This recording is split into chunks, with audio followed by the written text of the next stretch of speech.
बिस्मिल्लाहिर्रहमानिर्रहीम। अल्लाहुम्मा सल्ली अला मुहम्मदिन कमा तुहिब्बु व तर्ज़ा। आप देख रहे हैं कुर्बे दुरूद चैनल। मेरे तमाम देखने वालों और सुनने वालों को मेरा मोहब्बत भरा सलाम। आज मैं आपको एक ईमान अफरोज़ वाक़या सुनाने वाली हूँ, जिसको सुनने के बाद आपके दिल में दुरूद पाक पढ़ने की मोहब्बत, शौक़ और लगन में बेपनाह इजाफ़ा होता चला जाएगा। हज़रत वासिफ़ अली वासिफ़ रहमतुल्लाह अलैह की रूहानी बसीरत के मुताबिक दुरूद शरीफ का जो अमल है वो अल्लाह ताला के कुर्ब का ज़रिया है, नबी पाक सल्लल्लाहु अलैहि वसल्लम से मोहब्बत पैदा करने का ज़रिया है। दुरूद शरीफ एक छोटा अमल है, मगर अपनी एक ख़ास कुदरत और रहमत की ऐसी ताकत है इसमें कि अगर ये दिल की सच्चाई के साथ अपनाया जाए तो ज़िंदगी बदल के रख देता है और इसको पढ़ने वाले के मुकद्दर बदल जाते हैं।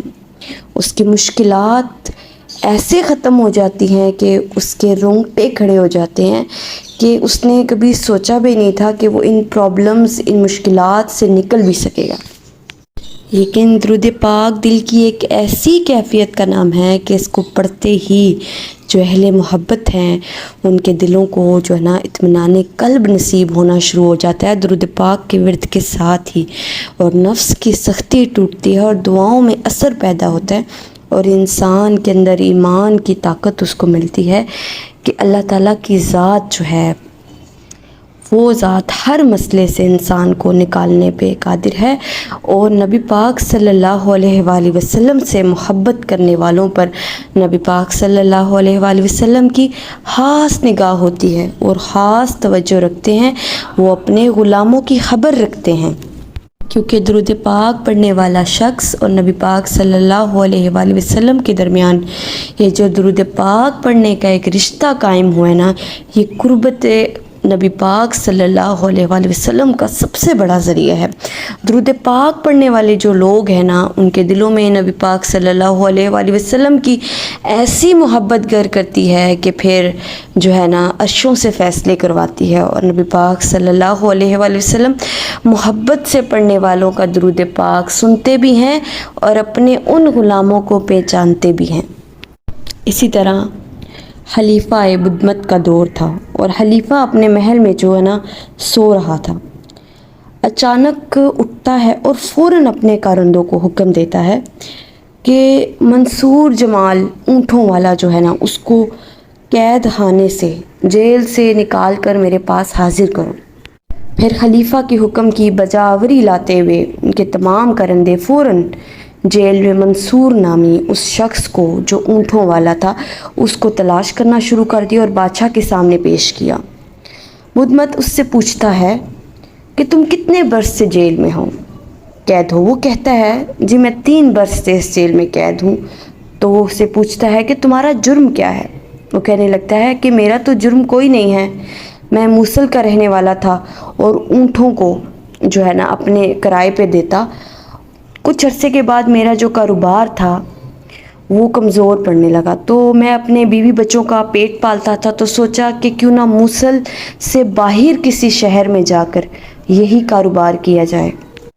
तो वो कहता है कि जब मैंने इस सफ़र का इरादा किया और मैं सफ़र की जानिब रवां हो गया, रास्ते में पुलिस वालों ने 10 जो डाकू थे उनको पकड़ा हुआ था। तो जब उन्होंने मुझे रास्ते से जाते हुए देखा तो उन्होंने मुझे भी पकड़ लिया।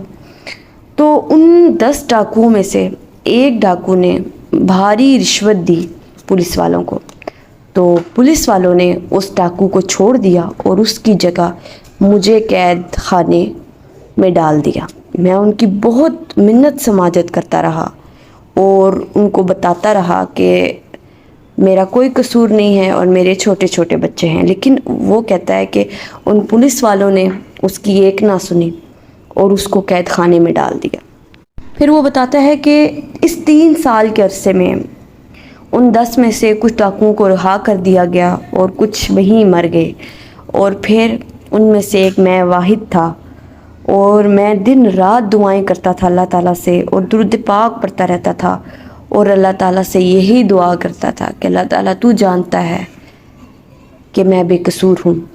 वो कहता है बस मैं दुआएं मांगता था اور درود پاک کثرت سے پڑھتا تھا، میں نے یہی کیا۔ تو مدمت نے یہ سب سنا اور پھر اس سے کہا کہ اصل بات تو یہ ہے منصور، اور باقی اپنے تمام کارندوں کو بھی مخاطب کرتے ہوئے کہا کہ مجھے ابھی ابھی نبی پاک صلی اللہ علیہ وآلہ وسلم کی زیارت ہوئی ہے، وہ بھی تشریف لائے اور انہوں نے مجھ سے فرمایا کہ مدمت اسی وقت تم منصور جو اونٹوں والا ہے اس کی طرف توجہ کرو، اس کو قید خانے سے رہا کرو، اس پر احسان کرو۔ لہٰذا خلیفہ مدمت نے فوراً اس قیدی کو رہا کیا، اور نہ صرف رہا کیا بلکہ اس کو 500 دینار دیے، اس کی بہت محبت کی، اور ساتھ ہی ساتھ خلیفہ نے اسے 30 دینار ماہوار دیے جانے کا کہا۔ اور نہ صرف اتنا ہی بلکہ یہ بھی کہا کہ ہمارے جو اونٹ ہیں، سرکاری اونٹوں کا غلہ ہے، میں اسے جو ہے نا تمہارے حوالے کرتا ہوں، میں اس کا نگران تمہیں مقرر کرتا ہوں۔ اس طرح درود پاک کی برکت سے اسے کتنا بڑا مقام ملا، اور اس کی تمام مشکلیں کیا حل ہوئی کہ اس کے دن بھی بدل گئے۔ جب بھی آپ کسی مشکل مصیبت میں پھنس جائیں تو گھبرائے بغیر کثرت سے درود پاک پڑھنا شروع کر دیں۔ نبی پاک صلی اللہ علیہ وآلہ وسلم جو ہمارے پیارے آقا ہیں، وہ اپنے امتیوں کی خبر رکھتے ہیں، وہ جانتے ہیں کہ کون کہاں سے درود پاک پڑھ رہا ہے اور ان کو کس چیز کی عرضی پیش کر رہا ہے، کون رو کے دعائیں مانگ رہا ہے، اور کون جو ہے نا محبت کے آنسو بہا رہا ہے ان کی یاد میں۔ تو آپ یقین کریں کہ اللہ تعالیٰ آپ کو اتنا نوازیں گے، آپ کو رنگ لگ جائیں گے، آپ کو ہر جگہ اللہ تعالیٰ کی ایسی نوازش ہوگی کہ آپ کو عزت دی جائے گی۔ اس زمانے میں یہ شعر تو آپ سب نے سنا ہی ہوگا کہ محمد سے وفا تو نے تو ہم تیرے ہیں، یہ جہاں چیز ہے کیا لوح و قلم تیرے ہیں۔ اس کے ساتھ ہی اجازت چاہوں گی، اللہ تعالیٰ مجھے، آپ کو، ہم سب کو نبی پاک صلی اللہ علیہ وآلہ وسلم کی ذات اقدس پر بے شمار درود پاک پڑھنے کی توفیق دے۔ آمین ثم آمین۔